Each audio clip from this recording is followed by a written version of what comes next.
देखें, अपन लोगों ने बंध और उदय इन पर चर्चा कर ली। 148 कर्म हैं, 148 कर्मों में 120 प्रकृतियाँ बंध योग्य हैं और 122 प्रकृतियाँ उदय योग्य हैं। इन सब की चर्चा अपनी हो गई। अब आज अपन को चर्चा करनी है सत्व विच्छुत्ति पर। सत्व विच्छुत्ति कैसे लगाएंगे इसको समझना है। सबसे पहले अपन को ये समझना है कि सत्व कहलाता क्या है, सत्व किसे कहेंगे और कौन सी प्रकृति का सत्व कहाँ तक पाया जाता है। ठीक है, देखें यहाँ पर अपन को ये समझना है सत्ता क्या कहलाती है। कोई भी कर्म जब हम बंध करते हैं तो अभी तक तो वो कर्म परमाणु थे कार्मर वर्गणा रूप से। जैसे ही हमने राग द्वेष किया तो वो कार्मर वर्गणा के परमाणु कर्मरूप होकर के आत्मा से चिपक जाते हैं।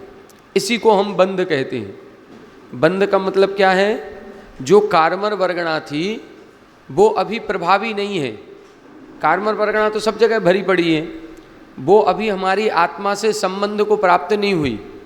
जैसे ही हमने राग द्वेष किया, राग द्वेष करते ही वो कार्मर वर्गणा कर्मरूप परिवर्तित होती है और कर्मरूप परिवर्तित होकर के आत्मा से बंध को प्राप्त हो जाती है।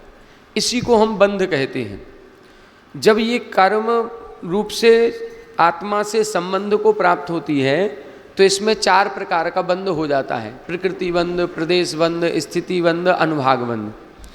अब मान लो कि जो कर्म हमने बांधा उसकी स्थिति 100 वर्ष की है तो उसके जो परमाणु हैं वो 100 वर्ष तक आत्मा से चिपके रहेंगे और 100 वर्ष होते ही वो परमाणु अपना फल देंगे और फल दे करके आत्मा से झड़ जाएंगे, पृथक हो जाएंगे। इसको हम बोलते हैं उदय। कोई भी कर्म हमने बांधा वो अपना समय आने पर फल देता है और फल दे करके झड़ जाता है। फल देने के बाद फिर आत्मा से वो बंधा नहीं रहेगा, वो छूट जाएगा। तो ये उदय हो गया। बंध से लेकर के उदय के बीच की स्थिति ये सत्व कहलाती है। उदय का मतलब है किसी भी कर्म का फल देना। जो कर्म हमने बांधा उसकी जितनी स्थिति थी उतनी स्थिति तक वो आत्मा से संबंध को प्राप्त रहेगा, उतनी स्थिति तक वो आत्मा से बंधा रहेगा। जैसे ही उसका समय पूरा हुआ वो अपना फल देगा और फल दे करके आत्मा से झड़ जाएगा। जैसे माना कि हमने पूर्व भाव में मनुष्य आयु बांधी और मनुष्य आयु की 80 वर्ष की आयु बांधी, तो क्या होगा, जो हमने मनुष्य आयु बांधी थी उसके जो कर्म परमाणु थे वो 80 वर्ष तक की एक लाइन खिंच गई, 80 वर्ष तक की एक लाइन खिंच गई। अब हमारे प्रति समय एक एक निषेक उदय में आ रहा है और झड़ रहा है, एक एक निषेक झड़ता जा रहा। जो आयु हमारी निकल गई वो कर्म परमाणु झड़ गए आत्मा से, उनका आत्मा में अब संबंध नहीं है। लेकिन जितनी आयु शेष बची है उतने निषेक अभी भी आत्मा से जुड़े हुए हैं। प्रति समय कुछ निषेक हमारे झड़ रहे हैं, प्रति समय एक एक 2-2 निषेक झड़ते जा रहे हैं। कब तक झड़ेंगे? 80 वर्ष तक, जितनी हमारी आयु है।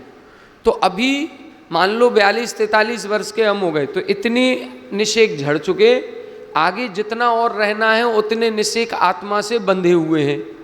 उनका समय पूरा होगा, जिस जिसका समय पूरा होता जाएगा वो झड़ता जाएगा। तो जब तक आत्मा से ये कर्म संबंधित रहेगा इसको हम सत्व बोलते हैं। ये अभी सत्ता में पड़ा हुआ है, ये अभी सत्ता में पड़ा हुआ है। माना कि दूसरी बात करें, अभी अपन लोग मनुष्य हैं, ठीक है, और माना कि हमने अगली आयु देवायु का बंध कर लिया। देवायु का बंध किया तो वो कर्म परमाणु हमारी आत्मा से बंध को प्राप्त हो गए। लेकिन देवायु का उदय कब आएगा? जब यहाँ से मरण होगा। जब यहाँ से मरण होगा तो मरण के अगले समय से देवायु शुरू होगी। और यहाँ से मरण होगा 30 वर्ष बाद, अभी नहीं होना है, तो 30 वर्ष तक वो कर्म परमाणु हमारी आत्मा से संबंधित रहेंगे कि नहीं रहेंगे? रहेंगे। बस इसी को सत्ता कहेंगे, इसी को हम सत्ता कहते हैं। सत्ता का मतलब है जो कर्म परमाणु आत्मा से बंधे, जब तक वो उदय में नहीं आए तब तक उनकी सत्ता कहलाएगी। ठीक है।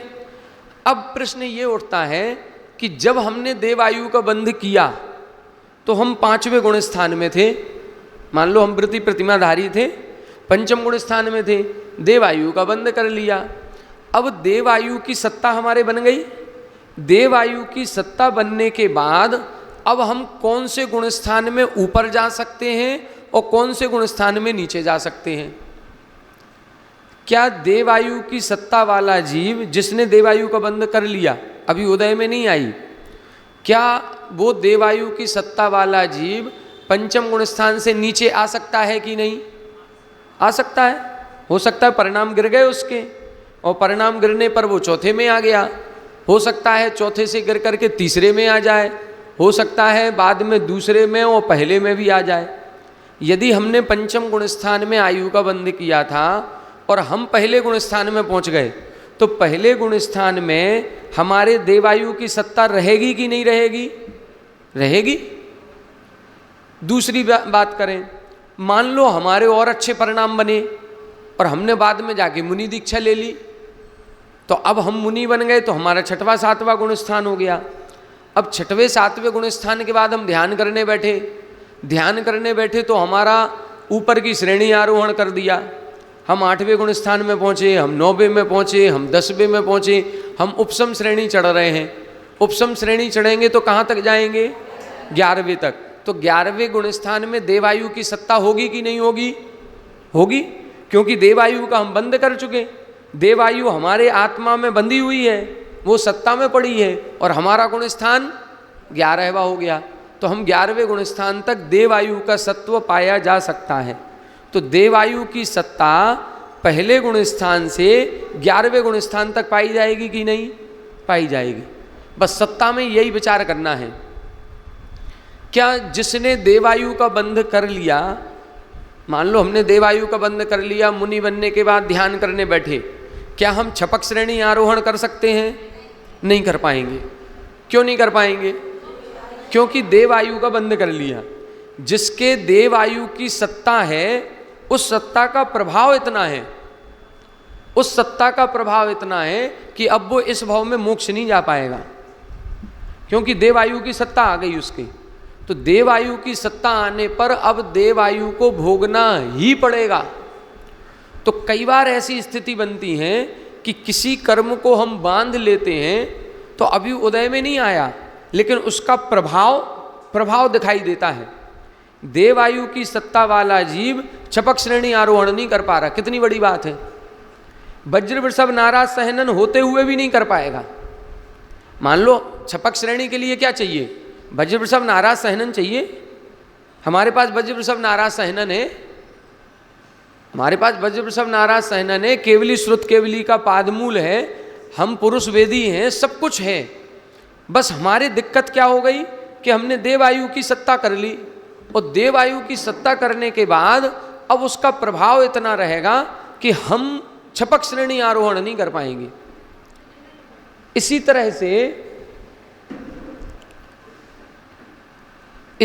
से ये कहा जाता है कि जिस जीव ने, अब ध्यान से देखें, जैसे देवायु की सत्ता वाला जीव छपक श्रेणी नहीं कर सकता, इसी तरह से जिसने मनुष्य आयु, नरक आयु या त्रियंच आयु का बंध कर लिया, यदि हम मनुष्य हैं और हमने मनुष्य आयु का बंध कर लिया, तो अभी एक तो भुज्यमान आयु मनुष्य की चली रही है, एक और बांध ली अगली मनुष्य आयु, तो अगली मनुष्य आयु सत्ता में आते ही अब हमारा 5म गुण स्थान भी नहीं होगा।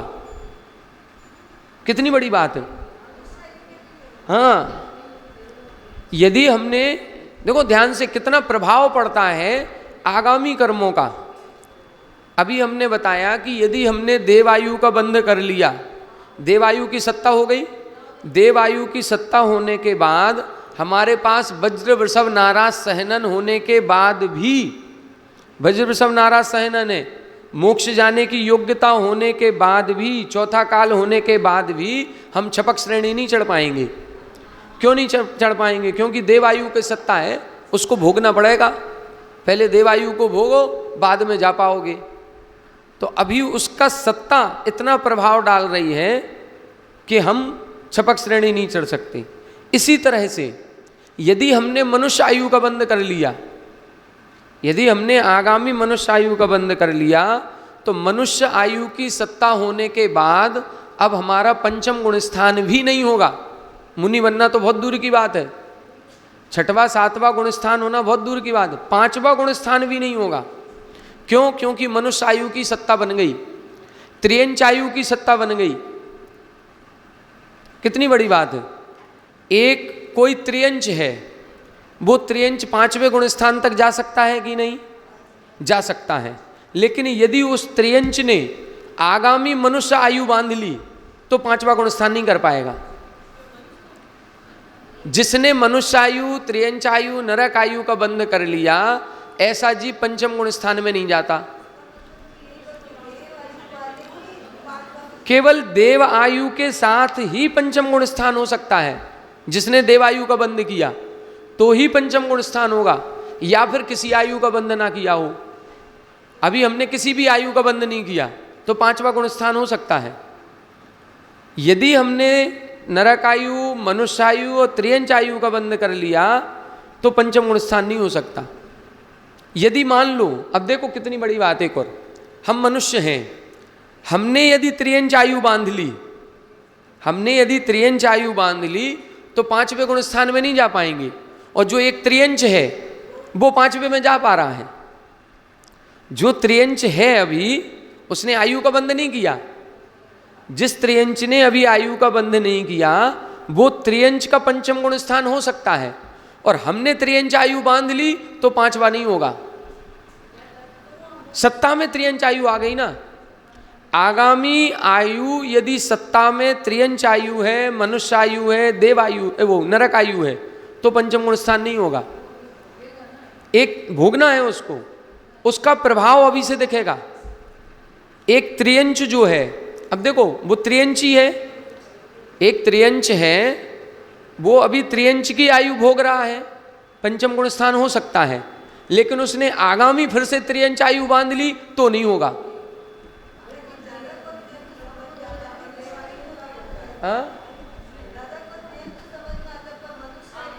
मनुष्य के साथ भी है। अभी अब आएगा समझ में, जब अपन सत्व विच्छुत्ति पढ़ेंगे ना, सत्व विच्छुत्ति पढ़ेंगे तो पता चलेगा मनुष्य आयु की सत्व विच्छुत्ति कहाँ हो जाती है, देव आयु की सत्व विच्छुत्ति कहाँ हो रही है, नरक आयु की सत्व विच्छुत्ति कहाँ हो रही है। ये अपन को पढ़ने में आएगा। अब वो सत्व विच्छुत्ति हो जाएगी उसकी, तभी आगे बढ़ पाएंगे। यदि वो आयु सत्ता में है तो आगे नहीं बढ़ पाएंगे। तो ये एक सिद्धांत है। हाँ, कुछ नहीं, देवायु का जिसने बंद किया है और वो मिथ्यात्म में चला गया तो देव तो बन जाएगा, लेकिन हो सकता है मिथ्यात्म में जाने के बाद उसकी आयु का अपकर्षण हो जाए। अपन ने एक शब्द सुना होगा, घातायुष्क। घातायुष्क किसे कहते हैं? कोई मुनिराज थे, मुनिराज ने अच्छे परिणामों से आयु का बंध किया। मान लो 5 अनुत्तर की आयु का बंध कर लिया, 33 सागर की आयु का। बाद में उनके परिणाम गिर गए और वो चौथे गुण स्थान के हो गए। अब उनकी आयु 33 सागर से घट करके 22 सागर की हो गई। तो ये हो सकता है 18 सागर की हो गई, 12 सागर की हो गई। तो जैसे ही इनके इधर परिणाम गिरे तो देव आयु तो बदलेगी नहीं, देव में तो जाना है, आयु में तो संक्रमण होता नहीं है। वो तो जो आयु बन गई उसमें जाना होगा, लेकिन वो आयु घट जाएगी। जो उनको 22 सागर की मिली थी वो घट करके 18 की हो गई, 16 की हो गई, 12 की हो गई, ये कम हो जाएगी। हो सकता है उनके परिणाम और ज़्यादा गिर गए, मिथ्यात्व में पहुंच गए हैं तो मुनि, लेकिन परिणाम मिथ्यात्व के हो गए तो आयु और घट जाएगी, पहले दूसरे स्वर्ग की हो जाएगी। तो ये हो सकता है, इनको बोलते घातायुष्क। बढ़ा भी सकता है। यदि मान लो हम थे, अभी हम चौथे गुण स्थान में थे, हमने देवायु का बंध किया, अभी देवायु का बंध किया 12 सागर का, बाद में हमारे परिणाम मुनि बनने के हो गए, मुनि बन गए, मुनि बनने के बाद फिर से अपकर्ष काल आया, अपकर्ष काल आया, हमने फिर से देवायु का बंध किया, अब 33 सागर का कर लिया, तो वही 12 सागर की आयु को बढ़ा करके 33 सागर कर दिया। बढ़ भी सकती है, इसको उत्कर्षण बोलते हैं। जब स्थिति और अनुभाग में वृद्धि होती है तो उत्कर्षण, स्थिति अनुभाग में कमी आती है तो अपकर्षण। इसको कुछ नहीं, इसको ऐसा कोई अलग से नाम नहीं दिया। अच्छे परिणामों से बढ़ेगी, लेकिन बढ़ेगी अपकर्ष काल में ही। घटना तो कभी भी हो सकता है। 8 जो अपकर्ष काल आते हैं, 2/3 हिस्से निकल जाने के बाद जो पहला आएगा फिर दूसरा आएगा, उन्हीं वही अपकर्ष काल फिर से आया, तो फिर से यदि अच्छे परिणाम रहे तो हम फिर आयु बांध लेंगे, फिर आयु बांध लेंगे। 8 बार भी बन सकती है एक ही आयु। हाँ, सेम ही। जिस आयु का बंध हमने पहले अपकर्ष काल में किया था, वही आयु को हम दोबारा भी बांध सकते हैं, उसी आयु को तीसरी बार भी कर सकते हैं। फिर उनमें जो हाईएस्ट रहेगी वो अपन को मिल जाएगी देव में ही, फिर मनुष्य ही रहेगा, वो नीचे ऊपर हो जाएगा, वो अलग चीज है। तो ये वो नीचे आ गया, वो हाँ ऊपर भी जा सकता है। तो ये सत्ता का प्रभाव समझ में आया। इसी तरह से दूसरी चर्चा देखें, नरकों में ध्यान से देखें, पिछली आयु का भी प्रभाव पड़ता है। अभी तो ये अपन ने आगामी आयु का बंध देखा कि आगामी आयु की सत्ता हो गई तो हम क्या नहीं कर पाएंगे। नरकों में एक नियम लिखा है, तीसरे नरक से निकला हुआ जीव तीर्थंकर तक बन सकता है, तीसरे नरक से। चौथे नरक से निकला हुआ जीव तीर्थंकर नहीं बनेगा, केवली बन सकता है। चौथे नरक से निकला हुआ तीर्थंकर नहीं बनेगा, केवली बन सकता है। 5वें नरक से निकला हुआ जीव मुनि बन जाएगा, केवली नहीं बन पाएगा। 6वें नरक से निकला हुआ जीव, 6वें नरक से निकला हुआ जीव सम्यक दृष्टि बन जाएगा, मुनि नहीं बन पाएगा। और 7वें नरक से निकला हुआ जीव मिथ्या दृष्टि ही रहेगा। अब ऐसी क्या बात है, नरक से तो निकल गया ना, नरक से निकल गया, मनुष्य बन गया, उसको अच्छा माहौल मिल गया, अब सम्यक दर्शन होने में क्या आपत्ति है, अब मुनि बनने में क्या आपत्ति है, अब केवली बनने में क्या आपत्ति है। लेकिन है, पूर्व भाव क्या था इसका, कहाँ से आया है, पूर्व के संस्कार कैसे हैं। यदि पूर्व में 7वें नरक से आया है तो मिथ्या दृष्टि ही रहेगा। पूर्व में 6वें नरक से आया है तो मुनि तो बन जाएगा, सम्यक दृष्टि बन जाएगा, मुनि नहीं बन पाएगा। 5वें नरक से आया है तो मुनि बन जाएगा, केवल ज्ञान प्राप्त नहीं कर पाएगा। मतलब मुनि बन गया लेकिन केवल ज्ञान नहीं होगा। क्यों नहीं होगा, क्योंकि पूर्व भाव 6वें नरक का था, 5वें नरक का था। त्रियंच बनता है लेकिन मिथ्या दृष्टि नहीं, मनुष्य नहीं बनेगा, मनुष्य नहीं बनेगा। मनुष्य की हमने नहीं कहा, हम केवल मिथ्या दृष्टि की बात कर रहे हैं।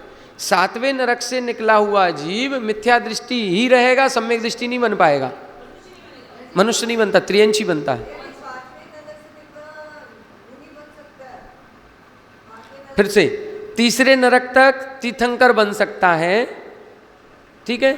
चौथे नरक से केवली बन सकता है, 5वें नरक से मुनि बन सकता है, 6वें नरक से सम्यक दृष्टि बन सकता है, और 7वें नरक से मिथ्या दृष्टि ही रहेगा, त्रियंच रहेगा। तो ये पूर्व कर्मों का भी संस्कार रहता है। चौथे नरक का केवली बन जाएगा, केवली बन सकता है लेकिन तीर्थंकर नहीं बन पाएगा। कौन सा? 6वें का सम्यक दृष्टि बन जाएगा लेकिन मुनि नहीं बन पाएगा। सम्यक दृष्टि बन गया, महाव्रत नहीं ले पाएगा, तो ये प्रभाव पड़ता है पुराने कर्मों का भी। नहीं बन सकता, हाँ मुनि बन सकता है, केवल ज्ञानी नहीं बनेगा। ये पूर्व भाव का संस्कार। तो अपन लोग जो आज भावना भा रहे हैं हम मुनि बन जाएं, मुनि नहीं बन पा रहे, मुनि नहीं बन पा रहे, मुनि नहीं बन पा रहे। हो सकता है हम 5वें नरक से आए हो, कैसे मुनि बनेंगे, भाव ही नहीं बनेगा वो। तो ये पूर्व भाव कहाँ का था, कैसा था, उसका भी प्रभाव पड़ता है। क्या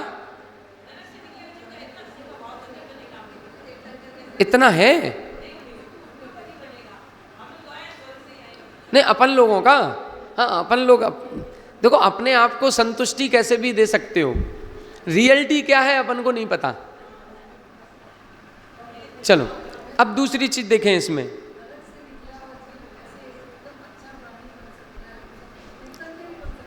तीर्थंकर तक बन सकता है, नरक से निकला हुआ जी पहले दूसरे तीसरे नरक से निकल रहा है, तीर्थंकर बन सकता है। कहाँ पूर्व पर्याय नरक की और कहाँ इस भाव में तीर्थंकर बन जाएगा, वो हो सकता है। हाँ होता है ना, ये होता है। यदि कहीं कोई झगड़ा कर रहा है तो हम कह सकते हैं या तो नरक में जाने की तैयारी है या नरक से आए हैं, वो संस्कार रहता है। कौन? वो नहीं है, उनका कुछ है क्या ऐसा?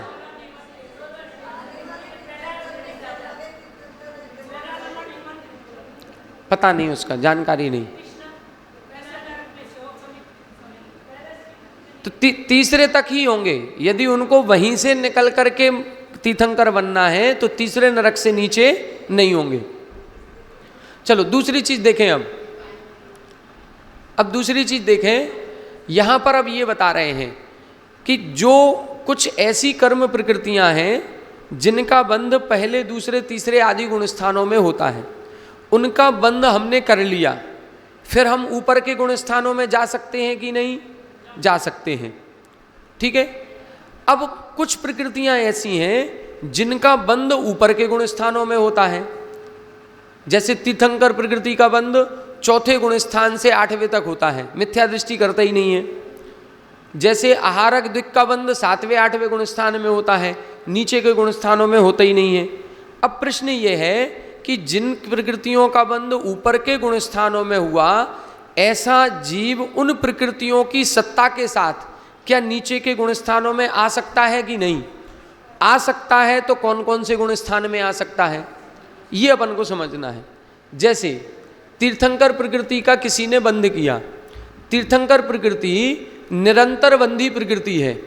निरंतर बंधी का मतलब होता है एक बार उसका बंध प्रारंभ हुआ तो जब तक उसकी विच्छुत्ति नहीं होगी तब तक उसका निरंतर बंध होगा। कौन प्रारंभ करता है? मनुष्य गति में ही प्रारंभ होता है। मनुष्य गति का जीव ही करेगा, पुरुष वेद ही वाला ही करेगा और किसी केवली श्रुत केवली के पादमूल में ही करेगा। मान लो अपन मनुष्य हैं, पुरुष वेदी हैं, केवली श्रुत केवली का पादमूल मिला, वहां जाकर के ऐसी विशुद्धि बन गई कि हम सम्यक दृष्टि हो गए और सम्यक दर्शन के साथ ही हमने तीर्थंकर प्रकृति का आश्रव प्रारंभ कर दिया। अब एक बार आश्रव प्रारंभ किया है तो अब वो बंद नहीं होगा। कब तक बंद नहीं होगा? जब तक हम उसकी विच्छुत्ति ना कर दें। विच्छुत्ति कब होगी? 8वें गुण स्थान में। मान लो हमारा पूरे जीवन भर हमने दीक्षा ही नहीं ली, यदि हो सकता है कि हम सम्यक दर्शन के साथ आश्रव शुरू कर दिया, हमने दीक्षा ही नहीं ली, जब दीक्षा लेंगे उसके बाद ही तो 8वां बनेगा, 8वां कभी बना ही नहीं, तो उसका बंध निरंतर चलता रहेगा। तीर्थंकर प्रकृति का बंध निरंतर चलेगा। अब जिसने तीर्थंकर प्रकृति का आश्रव प्रारंभ किया है वो विशुद्धि बनी थी कहाँ? केवली श्रुत केवली के पादमूल में। अब क्या वो हमेशा पादमूल में ही बैठा रहेगा? नहीं बैठेगा, वो तो घर भी आएगा, घर पे आकर के सोएगा भी, घर पे आकर के और दूसरे काम भी करेगा, तो भी उसके तीर्थंकर प्रकृति का आश्रव चलता रहेगा। तीर्थंकर प्रकृति के आश्रव का बंध का प्रारंभ केवली श्रुत केवली के पादमूल में होगा और एक बार शुरू हो गया तो फिर वो निरंतर चलता रहेगा। कब तक चलेगा? जब तक 8वां गुण स्थान का हम पार नहीं करेंगे तब तक। अब मान लिया कि यहां पर हम मुनि बने नहीं, मुनि नहीं बने तो हमारा चलता रहा, यहां से मरण हो गया। अब मरण होगा तो हम कहां जाएंगे? देव जाएंगे। देवों में गए तो देवों में भी तीर्थंकर प्रकृति का आश्रय चलता रहेगा। वहां से देवों से मरण करके आए, फिर से मनुष्य बने। अब फिर से मनुष्य बने तो यहां पर मनुष्य बनने के बाद भी अभी भी चल रहा है। दीक्षा लेंगे, दीक्षा लेने के बाद 8वां गुण स्थान बनेगा, तब तक चलता रहेगा। 8वें के ऊपर गए तो रुक जाएगा, तो रुक जाएगा। और फिर 13वें में पहुंचेंगे, फिर उसका उदय आएगा। जो प्रकृति बांधी थी उसका उदय कब आएगा? तीर्थंकर प्रकृति का उदय कहाँ है? 13वें 14वें में। तो ये निरंतर बंदी प्रकृति है, निरंतर बंद हो रहा था, बंद होता रहेगा। 8वें गुण स्थान के ऊपर गए तब जाकर के रुकेगा। और फिर उसका उदय कब आएगा? 13वें और 14वें गुण स्थान में उदय में आएगी। अब दूसरा प्रश्न ये है कि ये तो हो गई अच्छी बात कि वो तीर्थंकर प्रकृति का आश्रय करके देवों में चला गया। मान लिया कि एक कोई जीव था जिसने पहले नरक आयु का बंध कर लिया था। नरक आयु का बंध करने के बाद उसको केवली श्रुत केवली का पाद मूल मिला, विशुद्धि बनी, सम्यक दर्शन हुआ और तीर्थंकर प्रकृति का आश्रय कर लिया।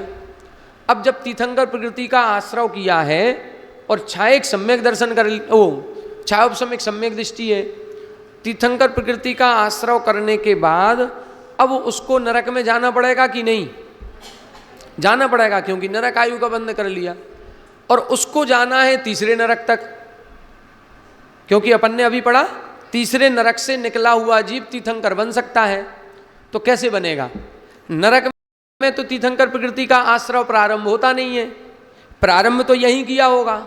यहां से प्रारंभ करके वो नरक गया, वहां पर भी चल रहा है उसका, तो नरक में जाएगा, तीसरे नरक तक जाएगा। तो कैसे जाएगा? मिथ्यात्व के साथ, क्योंकि सम्यक दर्शन के साथ तो पहले नरक से नीचे जाएंगे नहीं। पहले नरक से नीचे सम्यक दर्शन के साथ जाएंगे नहीं। तीर्थंकर प्रकृति का जो बंध होता है वो सम्यक दर्शन के साथ होता है। और तीर्थंकर प्रकृति निरंतर बंदी प्रकृति है, छूटती नहीं है। अब उसको तीसरे नरक में जाना है तो क्या होगा? जब उसका मरण होने को होगा, मरण के अंतर मुहूर्त पहले उसके परिणाम गिरेंगे और गिर करके मिथ्यात्व में आएंगे। वो मिथ्यात्व में मरण करेगा, मिथ्यात्व में मरण करके कहाँ जाएगा? तीसरे नरक में जाएगा। तीसरे नरक में जन्म लेगा, जन्म लेने के बाद अंतर मुहूर्त बाद ही फिर से सम्यक दर्शन प्राप्त कर लेगा, अंतर मुहूर्त बाद ही। और फिर से तीर्थंकर प्रकृति आश्रय प्रारंभ हो जाएगा। चूंकि वो पहले से कर रहा था तो यहाँ पर नरक में पहुँचने के बाद भी फिर से शुरू हो जाएगा। अब देखो, अब इधर ये बता रहे हैं कि जो तीर्थंकर प्रकृति का बंध चौथे गुण स्थान से शुरू होता है, सम्यक दृष्टि ही जिसका बंध करता है, ऐसे तीर्थंकर प्रकृति की सत्ता जिसके बन गई वो कहाँ चला गया? पहले गुण स्थान में। पहले गुण स्थान में गया कि नहीं? तो तीर्थंकर प्रकृति की सत्ता पहले गुण स्थान में बनेगी कि नहीं बनेगी? बनेगी। बस ये देखना है, तीर्थंकर प्रकृति की सत्ता वाला जीव पहले गुण स्थान में भी हो सकता है। कब होगा? एक ही कंडीशन है ये, जिसको पहले नरक से नीचे जाना है। पहले नरक से नीचे जिसको जाना है उसका सम्यक दर्शन छूटेगा, वो मिथ्यात्व में जाएगा, मिथ्यात्व में जाकर के पुनः सम्यक दर्शन करेगा, फिर सम्यक तीर्थंकर प्रकृति का बंध करेगा। तो तीर्थंकर प्रकृति की सत्ता पहले गुण स्थान में भी बन जाएगी।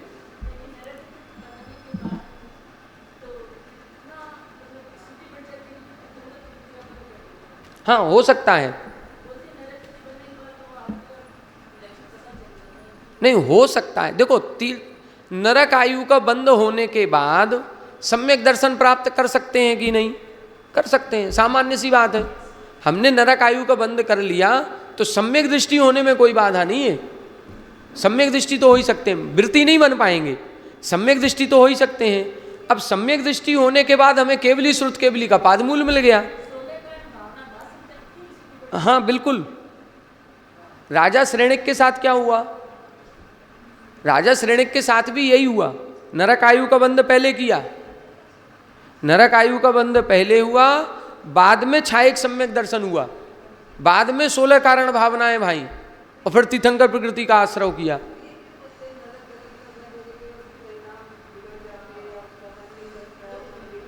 व्रत लेने के भाव नहीं बनेंगे। नरक आयु का जिसका बंध हो गया उसके व्रत संयम के भाव नहीं बनेंगे, सम्यक दर्शन के बन सकते हैं।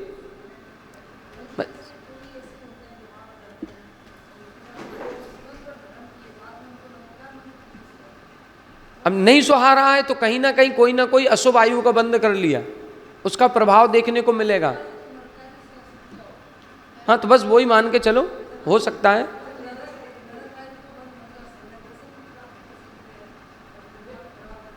अब उसके परिणामों के ऊपर है, कहाँ पर उसको उत्पन्न होना है, कैसा क्या है, उसकी होनहार कैसी है।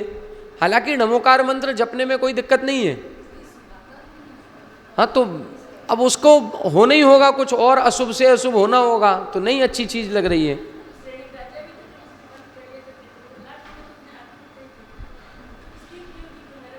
आत्महत्या की नहीं, इसको भी समझें। जिसको एक बार आयु का बंध हो जाता है उसके बाद उसका अकाल मरण नहीं होता। जिसने आयु का बंध कर लिया अब उसका अकाल में मरण नहीं होगा, ये नियम है, सिद्धांत है। मान लो जैसे हमारी आयु 80 वर्ष की है और हमने 60 वर्ष में आयु का बंध कर लिया, अब जो 20 वर्ष बचे हैं इन 20 वर्षों का अकाल नहीं होगा, ये 20 वर्ष घटेंगे नहीं, पूरे 20 भोगने पड़ेंगे, एक एक सेकंड भोगना पड़ेगा। अब राजा श्रेणिक ने आयु का बंध कर लिया नरक आयु का, इसके बाद उनका वो अंत समय आ गया था, अंत समय आया था, उनको मरना था तो निमित्त वैसे मिल गए। अपन को ऐसा लगा कि उन्होंने सुसाइड कर लिया, नहीं किया, वो अंत समय ही आ गया था, अकाल मरण होता ही नहीं है। हाँ बिल्कुल। तो अपना जो ये चल रहा तीर्थंकर प्रकृति का, तीर्थंकर प्रकृति की सत्ता वाला जीव चौथे गुण स्थान से तो ऊपर होगा ही होगा, नीचे होगा तो पहले गुण स्थान में भी हो सकता है। तीर्थंकर प्रकृति की सत्ता वाला जीव दूसरे और तीसरे गुण स्थान में कभी नहीं जाता, जाएगा तो पहले में जाएगा, नहीं तो नीचे जाएगा ही नहीं। जाएगा तो पहले गुण स्थान में जा सकता है मिथ्यात्म में, नहीं तो नीचे जाता ही नहीं है। वो भी पहले में जाने की कंडीशन हमने बता दी, जिसको नरक में जाना है उसका केवल 2 अंतर मुहूर्त के लिए सम्यक दर्शन छूटता है, नरक में पहुंचा वहां पर जाकर के फिर से सम्यक दर्शन कर लेता है। अब इसी तरह से दूसरा नियम देखें। दूसरा नियम है आहारक द्विक प्रकृति का, आहारक शरीर और आहारक अंगोपांग, ये भी शुभ प्रकृति है और इतनी शुभ प्रकृति है कि सामान्य व्यक्ति इसका बंध नहीं करता, इसका बंध 7वें 8वें गुण स्थान के मुनिराज करते हैं। अब जिन्होंने 7वें 8वें गुण स्थान में इसका आहारक द्विक का बंध किया है वो नीचे गिरेंगे तो कौन से गुण स्थान तक आ सकते हैं? वो भी पहले गुण स्थान में आ सकते हैं।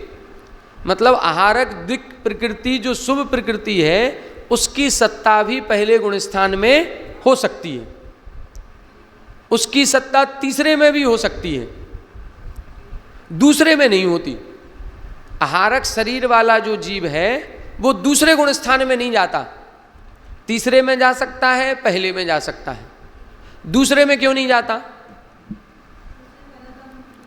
दूसरे में क्यों नहीं जाता? क्योंकि दूसरे में जाने वाला जीव होगा औपसमिक सम्यक दृष्टि, औपसमिक और औपसमिक सम्यक दर्शन और आहारक शरीर, ये दोनों एक साथ कभी नहीं होते। जिसके आहारक शरीर है उसके औपसमिक सम्यक दर्शन कभी नहीं होगा, और जिसके औपसमिक सम्यक दर्शन है उसके आहारक शरीर कभी नहीं होगा। ये दोनों कभी एक साथ होते नहीं है। तो आहारक शरीर वाला जीव दूसरे गुण स्थान में कभी नहीं जाता। आहारक शरीर वाला जीव दूसरे में नहीं जाएगा, लेकिन पहले और तीसरे में जा सकता है।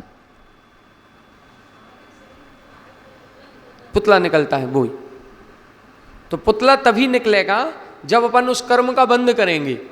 आहारक शरीर नाम कर्म का बंध करना पड़ेगा। जिसके वो आहारक शरीर नाम कर्म का बंध होगा उसी के पुतला निकालने की सामर्थ्य बनेगी, सबके नहीं बनेगी।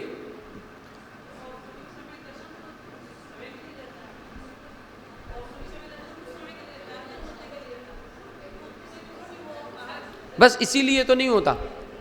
जिस समय औपसमिक सम्यक दर्शन हुआ उस समय वो आहारक शरीर नाम कर्म का बंद कर ले, इतनी विशुद्धि बनती ही नहीं है। इसीलिए ये दोनों एक साथ कभी नहीं होते। वो तो तेजस शरीर था, वो तेजस शरीर था, वो आहारक शरीर नहीं था। आहारक शरीर का वर्णन तो मिलता है कि आहारक शरीर होता है, छठवें गुणस्थानवर्ती मुनि के होता है, लेकिन आज तक अभी ग्रंथों में कोई उदाहरण नहीं मिला कि इन मुनिराज को आहारक पुतला निकला था। ऐसा उदाहरण अभी पढ़ने में कहीं नहीं आया, लेकिन आहारक शरीर जैसी चीज होती है। क्लियर हुआ ये? एक नियम हमने ये बताई दिया, तीर्थंकर प्रकृति की सत्ता वाला जीव पहले गुणस्थान में जा सकता है, दूसरे तीसरे में कभी नहीं जाएगा। दूसरा नियम क्या हो गया? आहारक शरीर आहारक अंगोपांग की सत्ता वाला जीव दूसरे गुणस्थान में नहीं जाता है, पहले तीसरे में जा सकता है। तीसरा नियम हमने बता दिया, जिसने मनुष्यायु त्रियंचायु नरक आयु का बंध कर लिया है ऐसा जीव पंचम गुणस्थान में नहीं जाता। क्लियर हुआ?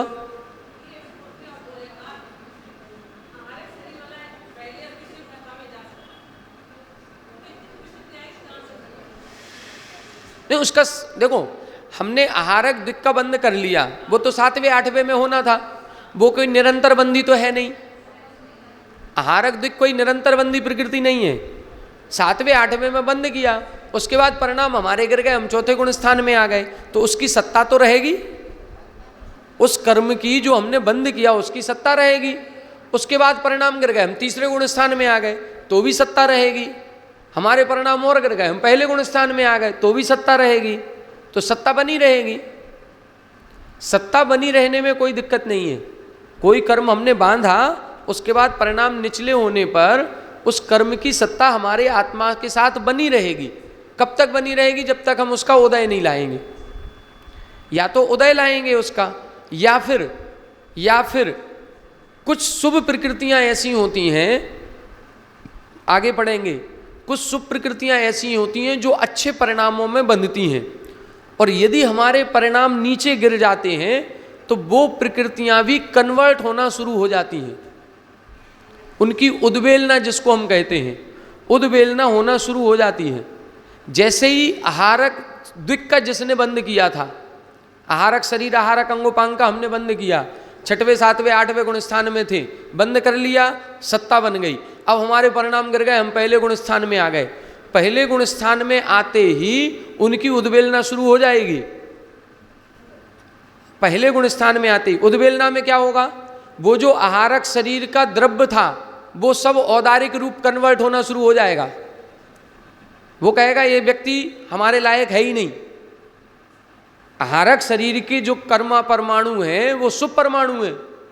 जब हमारे शुभ परिणाम थे तो हमारे पास था, हमारे अशुभ परिणाम हो गए, पहले गुण स्थान में आ गए, अब वो कर्म कहता है हम इसके लायक नहीं है, तो तुरंत बदलना शुरू हो जाएगा, औदारिक में कन्वर्ट हो जाएगा। इसको उद्वेलना बोलते हैं। तो वो धीरे धीरे करके, उसमें समय लगेगा, मान लो 100 वर्ष लगे, लेकिन 100 वर्ष में वो आहारक दिक् की जो सत्ता थी वो 100 वर्ष बाद खत्म हो जाएगी। फिर हम सोचें कि बाद में अगले भाव में हम 6वें गुण स्थान में पहुंच गए, आहारक पुतला निकाल लें, नहीं निकलेगा। क्यों? कहाँ गया वो कर्म जो बांधा था? वो कहाँ गया? वो तो खत्म हो गया, सत्ता में ही कन्वर्ट हो गया वो, क्योंकि बीच का समय हमारा मिथ्यात्व का आ गया।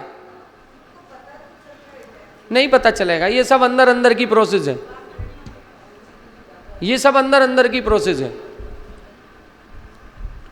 जैसे मान लो बैंक में एक खाता खोला, अब बैंक में आपने 5, 7 लाख 10 लाख रुपए डाल करके वो भूल गए, 5 साल हो गए कोई ट्रांजैक्शन ही नहीं किया, 10 साल हो गए ट्रांजैक्शन ही नहीं किया, तो बैंक कहेगा इस खाते को फ्रीज कर दो।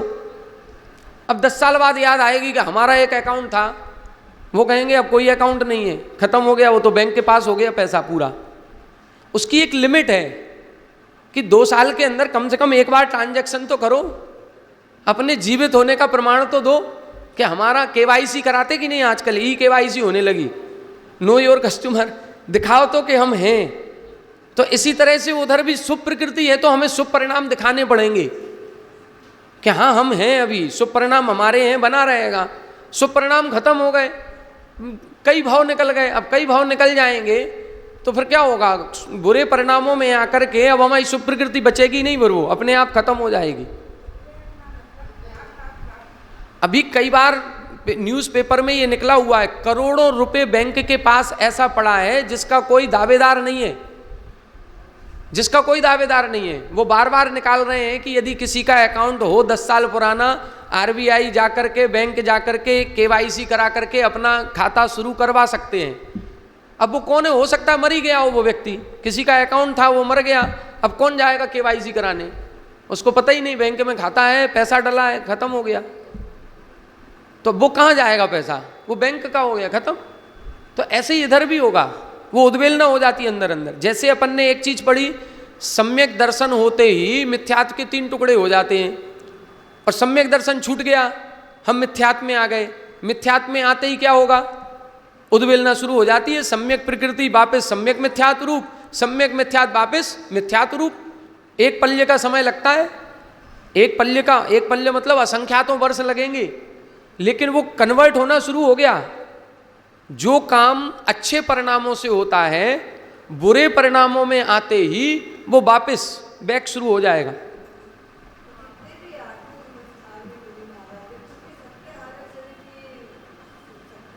नहीं, कोई जरूरी नहीं है। 7वें 8वें गुण स्थान में बंधता है। जैसे हमने कहा 4थे गुण स्थान से 8वें गुण स्थान तक तीर्थंकर प्रकृति बंधती है, तो जितने 4थे गुण स्थान के हैं कि सबको बंधेगी? सबको नहीं बंधती। तीर्थंकर प्रकृति का आश्रय 4थे गुण स्थान से 8वें तक होता है, सम्यक दृष्टि जीव करता है। लेकिन जितने सम्यक दृष्टि हैं सभी करेंगे क्या? सभी नहीं करेंगे। कोई आइडिया नहीं इसका, नहीं पता चलता। आहारक रिद्धि हो जाने के बाद फिर तो आया है कि जो आहारक पुतला निकलता है, वो आहारक पुतला निकलने के 3 कारण बताए। या तो जिज्ञासा समाधान करने के लिए, तीर्थ वंदना करने के लिए, संयम की रक्षा के लिए, और तीसरा कारण दिया लब्धि सद्भाव ज्ञापनार्थम। हमें ये रिद्धि है कि नहीं है, इसका ज्ञान करने के लिए भी एक बार निकाल करके देखेंगे, हाँ निकल गया है, वापस बैक। अब जरूरत पड़ेगी तब निकालेंगे फिर। तो हो सकता है चेक करने के लिए हुई कि नहीं हुई। नहीं, ऐसा कुछ भी नहीं है। आहारक रिद्धि के संबंध में कितनी बार हो सकती, कितनी बार, ऐसा कुछ भी नहीं है। पूरे 2.5 दीप में अधिकतम एक साथ यदि आहारक रिद्धि किसी के होगी तो 54 केवल 54 लोगों को होगी, इससे ज़्यादा नहीं। एक साथ यदि शरीर निकलेंगे, आहारक शरीर पूरे 2.5 दीप में, तो 54 लोगों को निकलेंगे, इससे ज़्यादा नहीं हो सकता। ये संख्या तो है। तो कितने कम हो गए? 2.5 दीप में 3 कम 9 करोड़ महामुनिराज है। 6वें 7वें गुण स्थानवर्ती मुनिराजों की संख्या 2.5-3 करोड़ है 7वें गुण स्थान की। 2,98,99,206, 3 करोड़ लगभग। 3 करोड़ में कितने से 54 लोगों को होगा। तो इतने शुभ परिणामों की जरूरत है कि सामान्य व्यक्ति नहीं करेगा। और फिर जिसने कर लिया उसके बाद उसके परिणाम अशुभ हो जाएं, तो वो कर्म प्रकृति भी फिर उद्वेलित होने लगती है। उद्वेलना का मतलब अन्य सजातीय प्रकृति रूप बदलने लगती है। अन्य सजातीय का मतलब नाम कर्म की प्रकृति ये है, नाम कर्म की दूसरी प्रकृतियां भी हैं। ये आहारक शरीर है, हमारे पास औदारिक शरीर है, तो आहारक शरीर औदारिक में बदलने लग जाएगा। तो ये हो जाता है।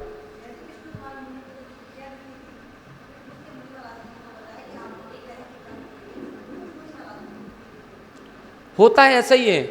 कई जो मुनिराज होते हैं ना, जो अच्छे साधक होते हैं, उनको पता ही नहीं चलता कि उनके पास कितनी शक्तियां आ गई। उनको पता नहीं चलता।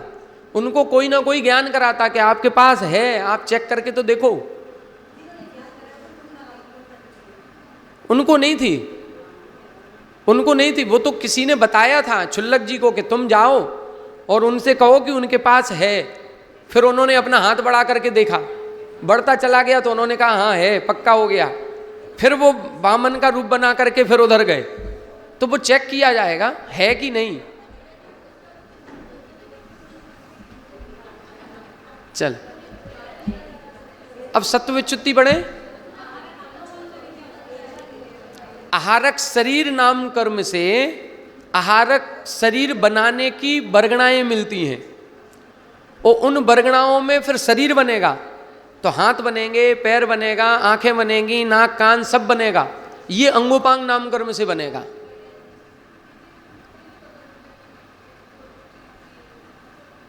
उसको नहीं पता चलता।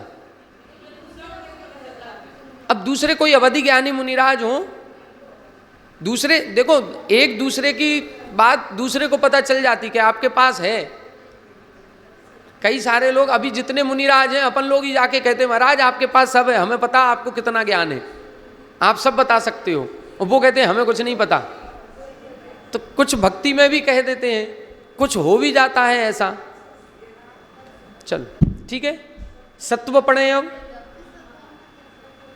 लब्धि सद्भाव, लब्धि का मतलब उसकी उपलब्धि, वो आहारक रिद्धि की उपलब्धि है कि नहीं। सद्भाव का मतलब उसकी उपस्थिति, उसको ज्ञापन करने का मतलब जांचने के लिए।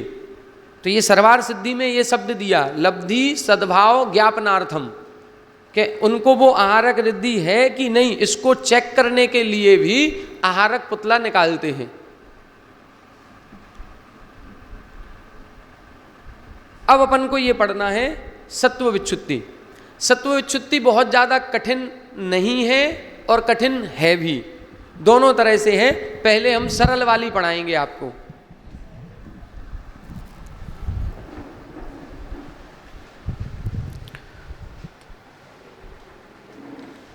सत्व विच्युति का मतलब है कर्म का पूरी तरह से नष्ट होना, आत्मा से छूट जाना। अब कर्म कहाँ कहाँ छूटते हैं ये अपन को देखना है, कर्म की सत्व विच्युति। तो अपन सभी जानते हैं 8 कर्म हैं। 8 कर्मों में सबसे पहले यदि कोई कर्म नष्ट होता है तो वो मोहिनी कर्म है। सबसे पहले कौन सा कर्म नष्ट होता है? मोहिनी कर्म। मोहिनी कर्म की भी कितनी प्रकृतियां हैं? 28। इन 28 में से 7 प्रकृतियों को सबसे पहले क्षय किया जाता है। मिथ्यात्व, सम्यक मिथ्या, सम्यक प्रकृति और 4 अनंतानुबंधी। इन 7 को सबसे पहले क्षय किया जाएगा, तब हम छायक सम्यक दृष्टि बनेंगे। जो छायक सम्यक दृष्टि बनेगा वो बाकी अन्य प्रकृतियों को क्षय करेगा। जब तक छायक सम्यक दर्शन नहीं हुआ तब तक सत्व विच्युति प्रारंभ नहीं होगी। पहले छायक सम्यक दर्शन करना जरूरी है। तो ये छायक सम्यक दर्शन कौन से गुण स्थान में हो जाता है? चौथे में हो सकता है, 5वें में, 6वें में और 7वें में। चौथे से 7वें तक ये प्रक्रिया चलती है। तो अपन ये देखें 7 प्रकृतियां कहाँ नष्ट हुई? चौथे गुण स्थान से 7वें तक 7 प्रकृतियां नष्ट हो गई। फिर इसके बाद क्या होता है? ऊपर चलते हैं। 5वें गुण स्थान में एक भी प्रकृति नष्ट नहीं होती। 6वें गुण स्थान में एक भी प्रकृति नष्ट नहीं। मान लो चौथे में सम्यक दर्शन कर लिया तो फिर और प्रकृतियां जो नष्ट होंगी वो छपक श्रेणी में होंगी। छपक श्रेणी कहाँ से शुरू होगी? 8वें गुण स्थान से। तो 8वें गुण स्थान में कोई प्रकृति क्षय नहीं होती। 8वें में केवल विशुद्धि बनाई जाती है, क्षय किसी का नहीं होता। 9वें गुण स्थान में 36 प्रकृतियां नष्ट होती हैं। कौन से गुण स्थान में? 9वें में। 7 प्रकृतियां कहाँ नष्ट हो गई? 4 से 7 के बीच में। फिर सीधे कहाँ आ गए अपन? 9वें गुण स्थान में। 9वें गुण स्थान में 36 प्रकृतियां नष्ट हुई। फिर एक प्रकृति संजुलन लोभ, ये 10वें गुण स्थान में नष्ट होती है। 11वें गुण स्थान में कोई प्रकृति नष्ट नहीं होती। फिर पहुंचेंगे अपन कहाँ? 12वें गुण स्थान में। तो 12वें गुण स्थान में 3 घातीय कर्म नष्ट होंगे, तो 16 प्रकृतियां यहां नष्ट हो जाएंगी। 13वें गुण स्थान में पहुंचे, वहां एक भी प्रकृति नष्ट नहीं होती, तो 13वें में एक भी नहीं। और फिर 14वें में पहुंचेंगे तो बची हुई 85 प्रकृतियां नष्ट होती हैं। इस तरह से ये सत्व विच्युति है। सत्व विच्युति क्या है? 7 प्रकृतियों को कहाँ नष्ट किया? चौथे गुण स्थान में। 36 प्रकृतियां नष्ट कहाँ हुई? 9वें में।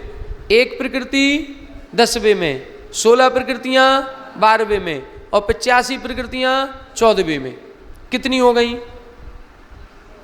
148 हो गई। गिनो एक बार, कितनी हो रही हैं?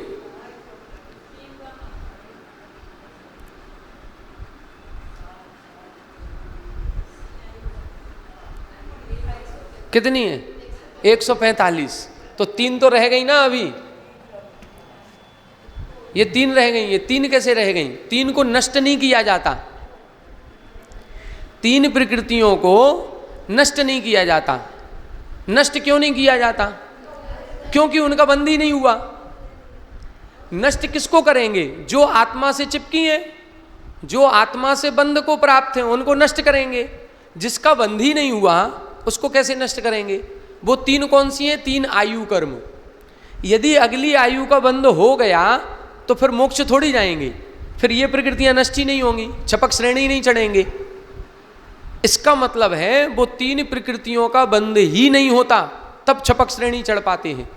इसीलिए हमने कहा कि जिसको देवायु, नरकायु, त्रियंच आयु, अब अगला नियम है ये, देव, नरक और त्रियंच, इन 3 की सत्ता जिनके है वो छपक श्रेणी आरोहण नहीं करेंगे।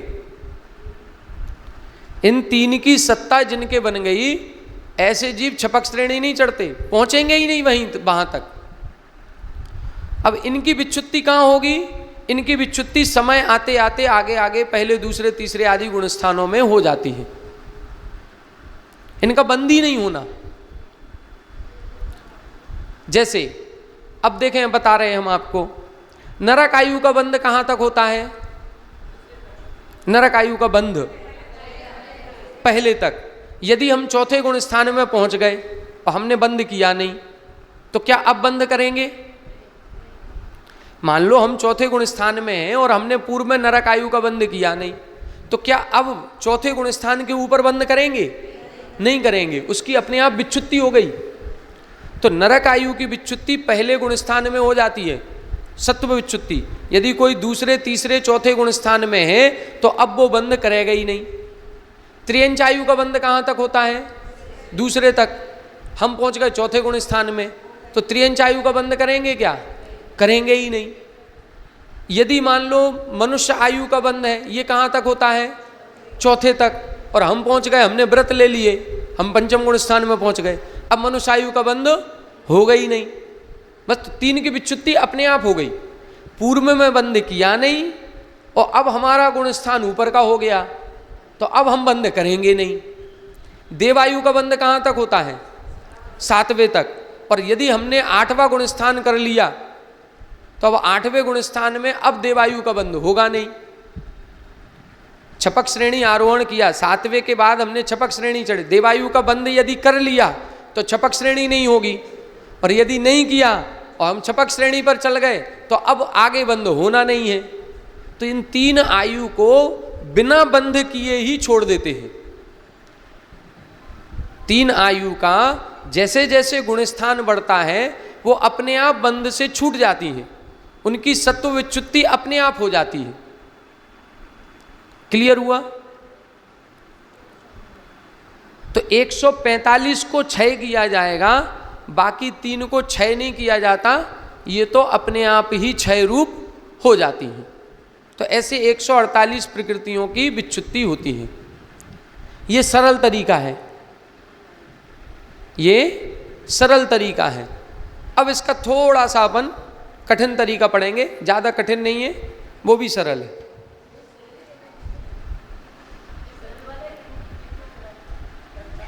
सरल वाला ही,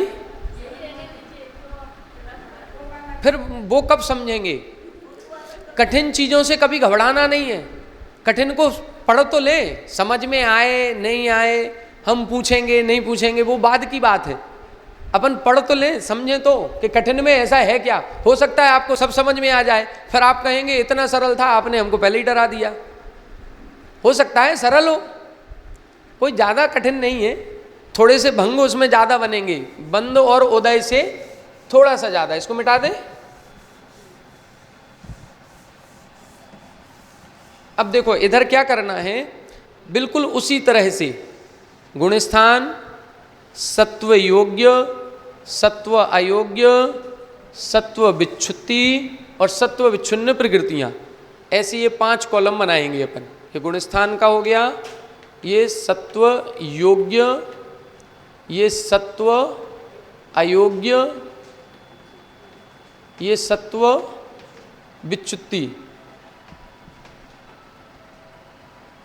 और ये प्रकृतियां। ठीक है, देखें पहला गुण स्थान, पहले गुण स्थान में सत्व योग्य प्रकृतियां कितनी हैं? पूरी 148 सारी प्रकृतियां सत्व योग्य हो सकती हैं। किसी न किसी जीव के कोई ना कोई प्रकृति का सत्व पाया जाता है। असत्व योग्य कितनी हो जाएंगी? 0। पहले गुण स्थान में कोई प्रकृति नष्ट होती है क्या? कोई प्रकृति नष्ट होती है क्या? नहीं होती। तो यहां पर भी ये 0। पहले गुण स्थान में कोई प्रकृति नष्ट नहीं होती, तो ये भी 0। अब दूसरा गुण स्थान करें। दूसरे गुण स्थान में अपन ने एक अभी नियम देखा था कि दूसरे गुण स्थान में और तीसरे गुण स्थान में तीर्थंकर प्रकृति वाला नहीं जाता। दूसरे और तीसरे में तीर्थंकर प्रकृति वाला नहीं जाता। अभी बताए ना सारे नियम, लिखे नहीं होंगे।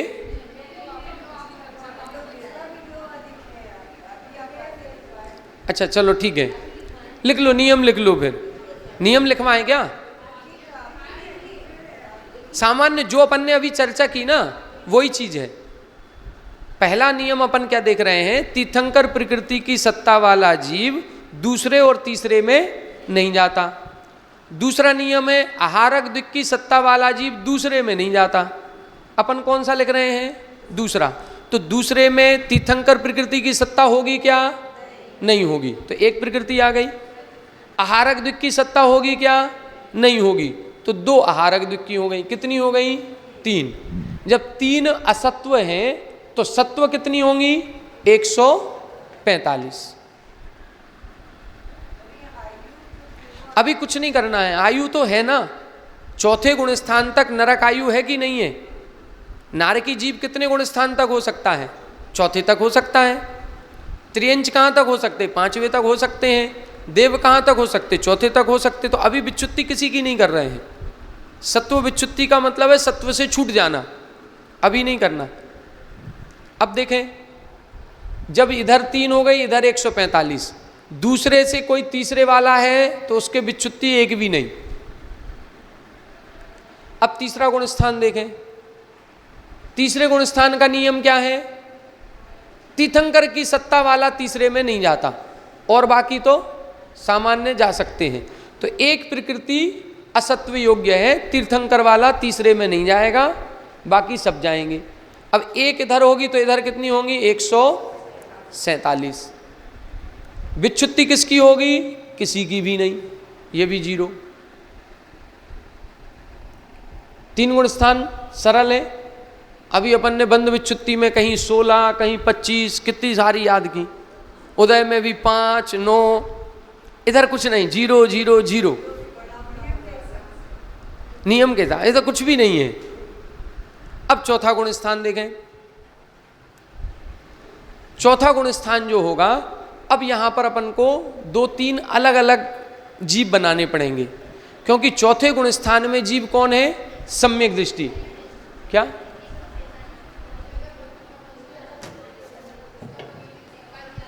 देखो, तीर्थंकर प्रकृति की सत्ता वाला जीव तीसरे गुण स्थान में नहीं जाता।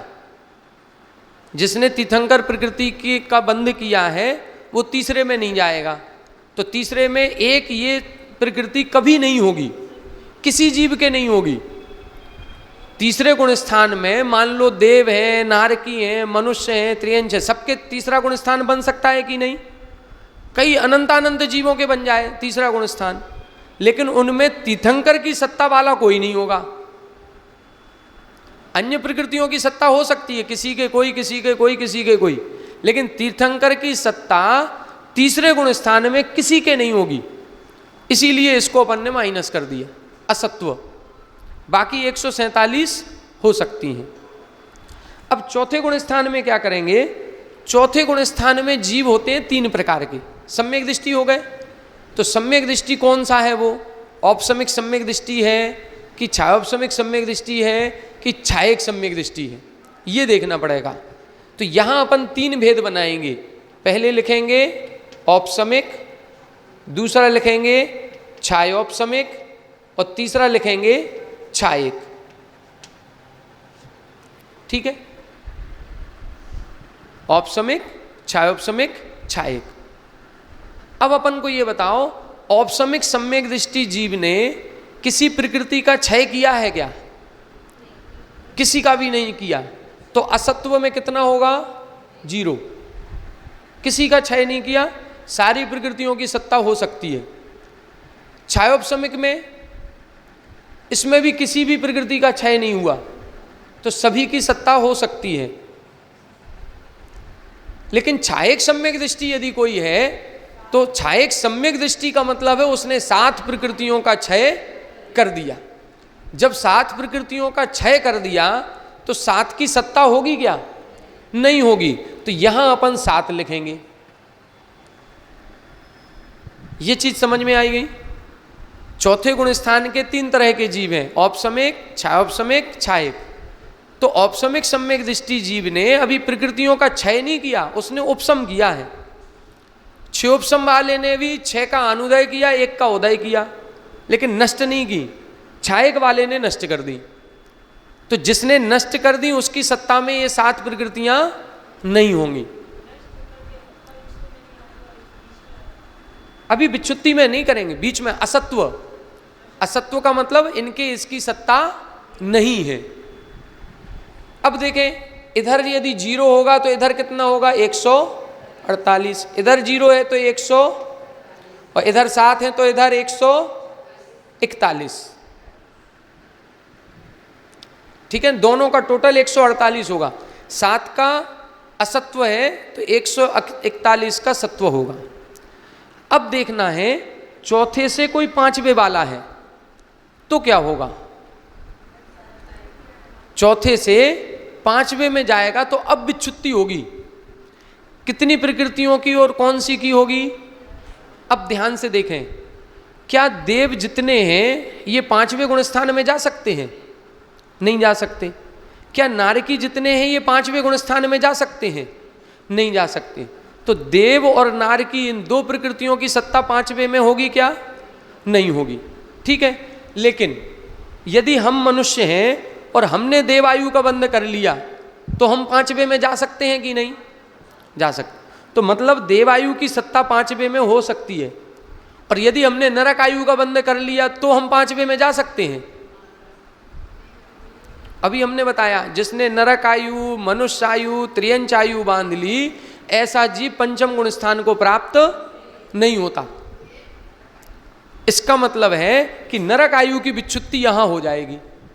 कोई भी चौथे गुण स्थान से ऊपर जाएगा, वो कोई भी सम्यक दृष्टि हो, चाहे औपसमिक सम्यक दृष्टि हो, चाहे छायोपसमिक हो, चाहे छायक हो, उसके अगले गुण स्थान में ये नरक आयु नहीं होगी।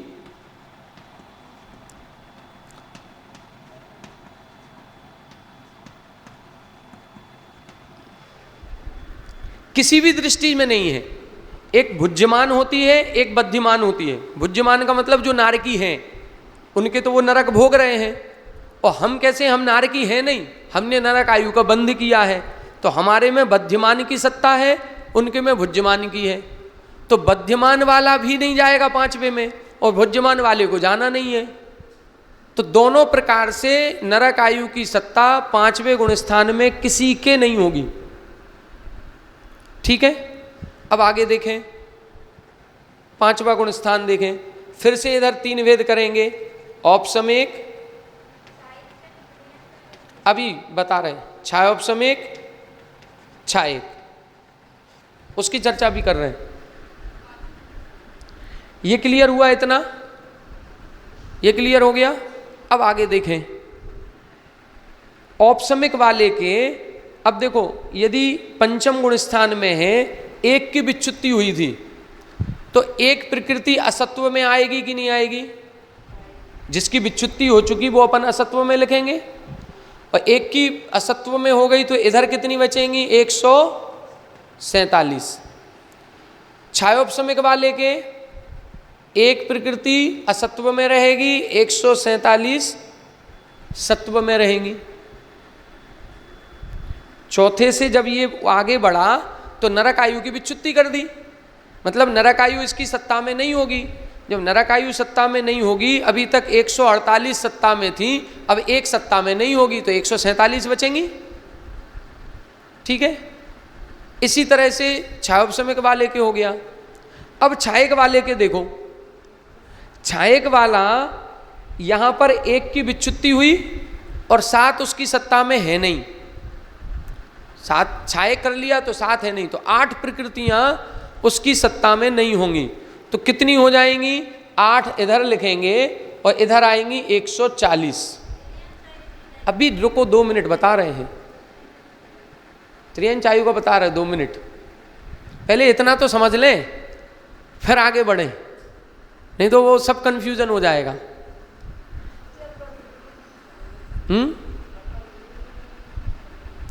क्या हुआ? हाँ, वीडियो में सुने थे ना, वो अभी वो ला रहे, हम प्रसंग आ रहे, अभी पहले ये चीज क्लियर हो जाए, इतनी एक एक स्टेप आगे बढ़ेंगे, पहले ये स्टेप समझ में आ गया कि नहीं। इधर 0 था, एक की विच्युत्ति हुई तो हमने 1 माइनस की 148 में से, तो एक असत्व में 147 सत्व में। ठीक है, फिर छायोपशमिक वाले के भी 1 माइनस हुई तो एक असत्व में 147 सत्व में। फिर छायक वाले के एक नरक आयु और घट गई, 7 पहले से घट गई थी तो 8 हो गई, 8 असत्व में 140 सत्व में। ठीक है, अब दूसरी चीज समझे, इतना समझ गए कि नहीं? ये नरक आयु क्यों घटाई, ये क्लियर हो गया। ये नरक आयु क्यों घट गई? क्योंकि नरक नार की जीव जो है वो 5वें में जाएगा नहीं, और जिसने नरक आयु का बंद कर लिया वो भी 5वें में नहीं जाएगा, दोनों प्रकार से नहीं होगा। अब त्रियंच की बात करें, त्रियंच जीव 5वें गुणस्थान में होते हैं कि नहीं? होते हैं, तो त्रियंचों के 5म गुणस्थान हो सकता है। ठीक है, लेकिन क्या छायक सम्यक दृष्टि त्रियंच 5म गुणस्थान में हो सकता है? क्यों नहीं हो सकता? क्या छायक सम्यक दृष्टि जीव त्रियंच 5म गुणस्थान में हो सकता है? अब ध्यान से देखो, पहले छायक सम्यक दर्शन किसको होता है और 5म गुणस्थान कहाँ होता है, पहले इसको समझे। नहीं होता। छायक सम्यक दर्शन केवल मनुष्य गति का पुरुष वेद वाला ही प्राप्त करता है। जो अपन कर्म भूमि के मनुष्य हैं उन्हीं के छायक सम्यक दर्शन प्राप्त हो सकता है। केवली श्रुत केवली का पादमूल मिलेगा तो एक कर्म भूमि का मनुष्य जो पुरुष वेदी है वो ही 7 प्रकृतियों का क्षय कर सकता है, त्रियंच तो कर नहीं सकता। तो जो अभी कर्म भूमि के त्रियंच हैं, जिनके 5म गुणस्थान हो रहा है, उनके छायक सम्यक दर्शन होगा क्या? उनके नहीं होगा। अब मान लो हमने यहाँ छायक सम्यक दर्शन प्राप्त कर लिया, मनुष्य हैं, पुरुष वेदी हैं, केवली श्रुत केवली का पादमूल मिल गया, हमने छायक सम्यक दर्शन कर लिया। अब छायक सम्यक दर्शन के साथ हम त्रियंच बन सकते हैं कि नहीं? बन सकते हैं। पूर्व में त्रियंच आयु का बंद किया है तो हम भोग भूमि के त्रियंच बनेंगे, तो भोग भूमि में छायक सम्यक दर्शन त्रियंचों के हो सकता है। त्रियंच छायक सम्यक दर्शन उत्पन्न नहीं कर सकता, लेकिन छायक सम्यक दर्शन के साथ त्रियंच बन सकते हैं। त्रियंचों में वो योग्यता नहीं है कि वो छायक सम्यक दर्शन उत्पन्न कर सके, योग्यता हमारे अंदर थी, हमने छायक सम्यक दर्शन प्राप्त किया और फिर हम त्रियंचों में चले गए। तो त्रियंचों में छायक सम्यक दर्शन हो सकता है कि नहीं? हो सकता है, लेकिन कहाँ होगा? भोग भूमि में। कर्म भूमि के त्रियंचों में छायक सम्यक दर्शन नहीं है, 5म गुण स्थान है।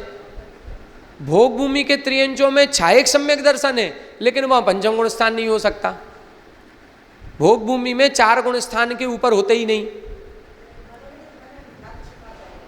मिथ्यात्व में नहीं जाएगा। छायक सम्यक दृष्टि है तो क्यों मिथ्यात्व में जाएगा? उसने पहले त्रियंच आयु का बंद कर लिया, हमने त्रियंच आयु का बंद कर लिया, बाद में केवली श्रुत केवली का पादमूल मिला, हमने छायक सम्यक दर्शन कर लिया। तो अब हमें त्रियंच तो बनना पड़ेगा, हम कहाँ जाएंगे? भोग भूमि। तो भोग भूमि में छायक सम्यक दर्शन रहेगा कि नहीं?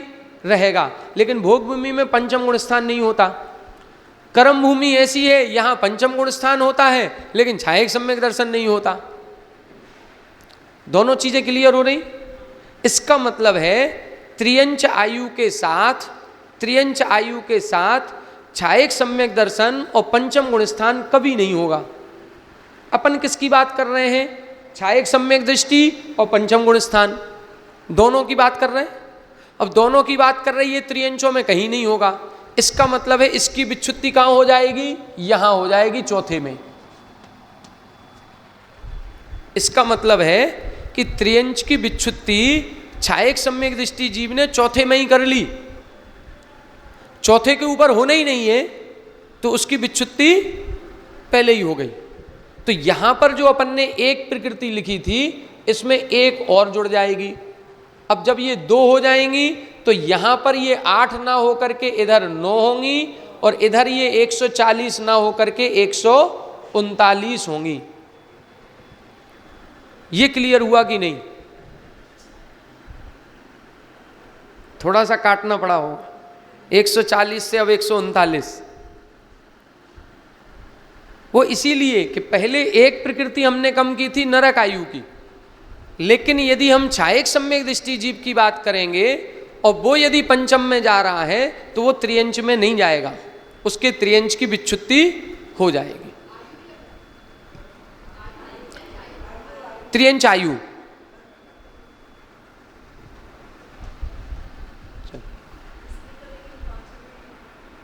वो गलत लिखा है, किताबों में रहने दो, किताबों में रहने दो, उसमें सही नहीं लिखा, ये सही है। जब गहराई में पढ़ेंगे तो ये बनेगा।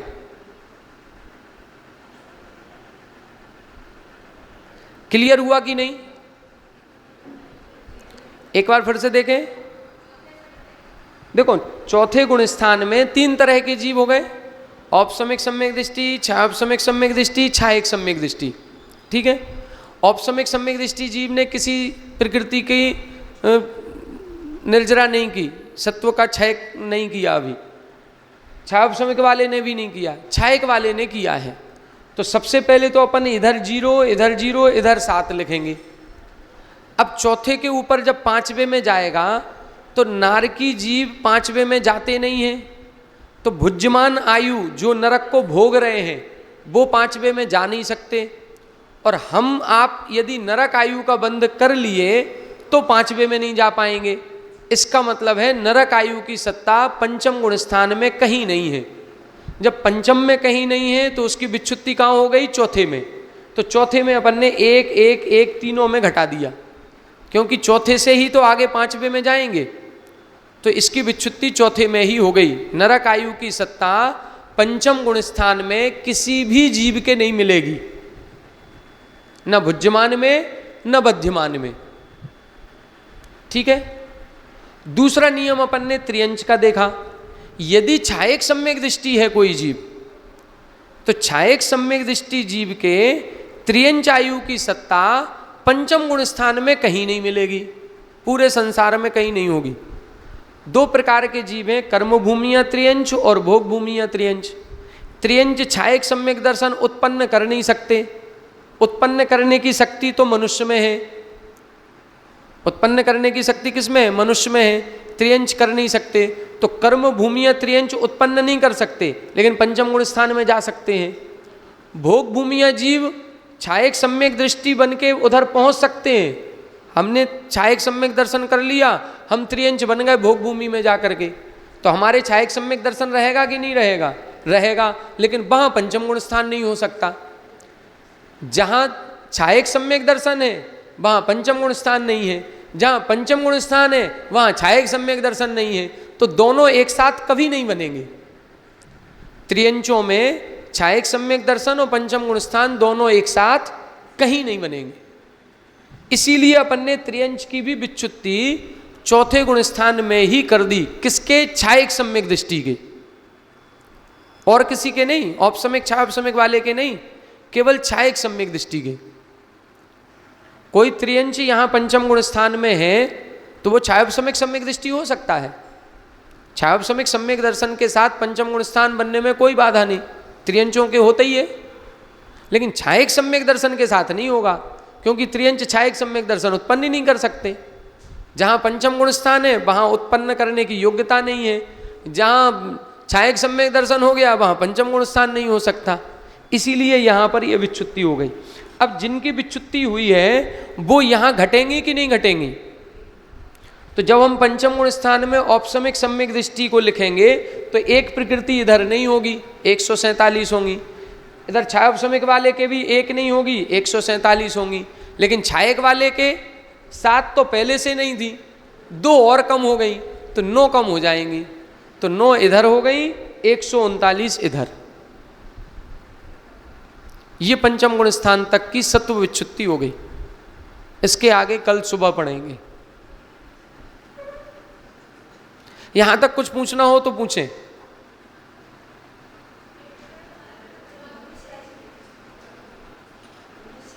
मनुष्य की विच्युत्ति 14वें तक नहीं होनी, भुज्यमान तो रहेगी। जो मनुष्य है वो 14वें गुण स्थान तक जाएगा कि नहीं जाएगा? उसकी विच्युत्ति नहीं होगी, उसकी तो 14वें में होगी। उसकी 14वें में होगी। यहां किसकी करनी? नरक आयु की होगी, त्रियंच आयु की होगी, देवायु की होगी। मनुष्य तो रहेगा तभी तो 14वें में जाएगा, 14वें में।